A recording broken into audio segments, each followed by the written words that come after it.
Hi, dear students. Hopefully, you all will be very well.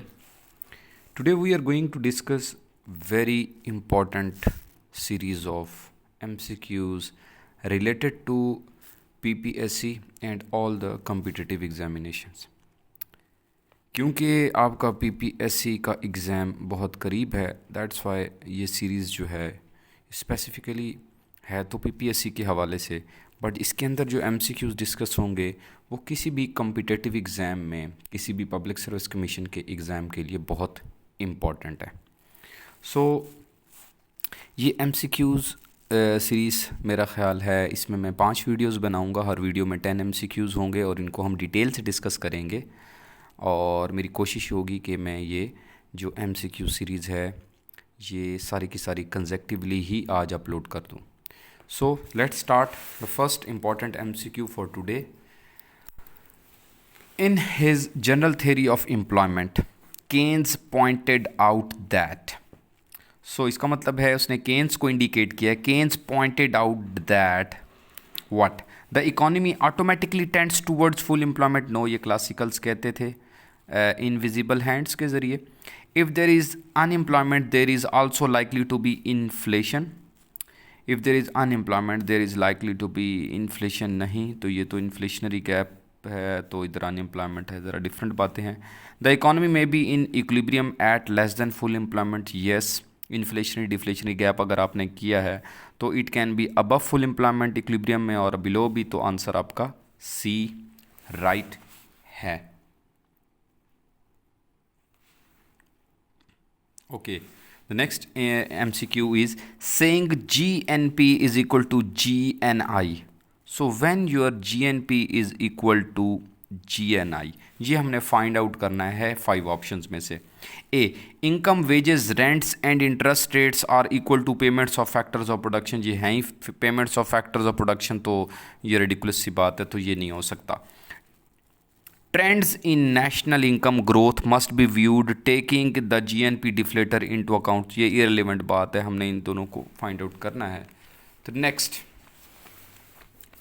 Okay, C, expenditure on final output are equal to the outflow of income from the final product. Expenditure approach है, expenditure on final output जो किए गए हैं are equal to the total flow of income from the final product.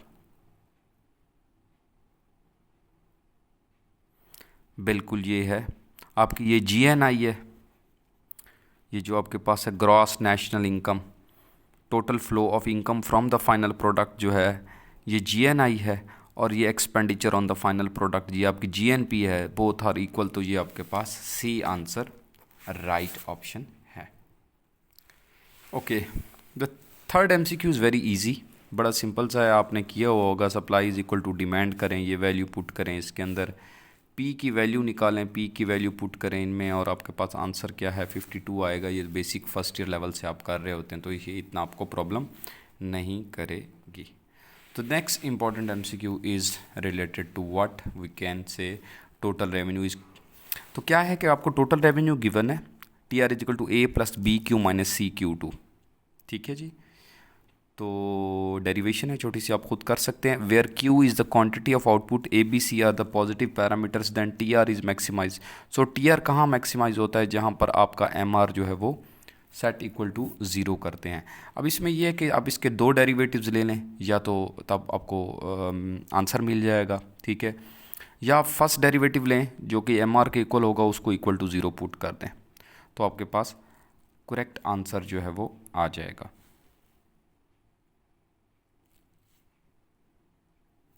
तो ये आपके पास जो है बड़ा इजी है मेरे ख्याल में। ये आंसर बनता है B/2C। ठीक है, तो आप डेरिवेशन कर सकते हैं। आप देखें टोटल रेवेन्यू का डेरिवेटिव विद रिस्पेक्ट टू जब Q लेंगे तो आपके पास आंसर बनेगा B माइनस 2CQ। या तो इसको इक्वल टू 0 पुट कर दें, या फिर इसको थोड़ा सा सॉल्व करें, रीअरेंज करें, you will get this answer that is equal to D। तो ये बहुत ईजी था। अच्छा, तो नेक्स्ट इंपॉर्टेंट जो MCQ है वो है बॉन्ड प्राइस और ये अक्सर आ जाता है, आपको पता है, बॉन्ड प्राइस और रिटर्न ऑन बॉन्ड्स, यानी yield on the bond. The relationship between bond price and their yield can be stated as, इसमें इन्वर्स रिलेशनशिप होता है इनमें, तो आपने ये फाइंड आउट करना है या देख लेते हैं। There is a positive correlation between bond price, नहीं नेगेटिव होता है। As bond price increase arithmetically their yields increase, तो ये भी पॉजिटिव रिलेशनशिप बन गया, ये भी पॉजिटिव हो गया, ये नहीं हो सकता। There is no direct relationship, ये हो नहीं सकता। The price at bond varies inversely with its yield, आपके पास आंसर डी है। The next MCQ is related to consumer price index. अच्छा, अब आपको इंडेक्स डायरेक्टली दिया हुआ है कि इंडेक्स पहले था 324, now it becomes 327 from January 1986 to 1987. Which of the following best describes this increase? Okay, 3.4% increase हुआ है। सिंपल उसने पूछ लिया कि इन्फ्लेशन कितना इंक्रीज़ हुआ या प्राइसेस कितना इंक्रीज़ हुई हैं। तो ये जो इंक्रीज़ है, आपको यहाँ पे फार्मूला यूज़ करना होगा। अगर आपने परसेंटेज चेंज निकालनी है तो वो होती है current minus previous divided by previous multiply by 100। So current आपके पास ये है, प्रीवियस आपके पास ये है, तो करंट में से प्रीवियस को निकालें, डिवाइडेड बाय प्रीवियस करें, मल्टीप्लाई बाय 100 करें, you will get this 1.05 increase.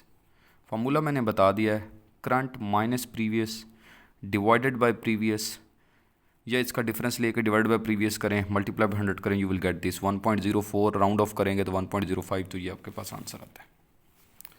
The next MCQ is number 9. When the unemployment rate is calculated, the following are counted among the unemployment. तो ये कौन से लोग हैं जो अनएम्प्लॉयमेंट जब आप काउंट कर रहे होते हैं तो कौन अनएम्प्लॉयड में काउंट होंगे? The institutionalize population, no, only person 18 year old and over. अब 18 ईयर ओल्ड एंड ओवर में कुछ लोग कंफ्यूज हो जाते हैं, भाई वो अनएम्प्लॉयड तो नहीं है ना। बात ये है कि वो हो सकता है काम भी कर रहे हैं, ये तो एक लेबर फोर्स की ब्रैकेट बता दी है। Those who have given up looking for the job, जिन्होंने तलाश करना ही छोड़ दिया है, तो वो unemployed are the people who are actively seeking for the job, तो ये नहीं हो सकता। Persons receiving unemployment compensation and all person not employed. अब स्टूडेंट्स इधर कंफ्यूज ज़्यादा होंगे, ऑल पर्सन नॉट एम्प्लॉयड, भाई स्टूडेंट भी तो अनएम्प्लॉयड है ना, तो वो घर बैठा है, अपनी मर्ज़ी से स्टडी कर रहा है, वॉलंटरी अनएम्प्लॉयड है, तो आप उसको हम नहीं कह सकते, उसको अनएम्प्लॉयमेंट में काउंट नहीं करेंगे। The person receiving unemployment compensation, they are registered unemployed person, आपके पास आंसर यही है डी।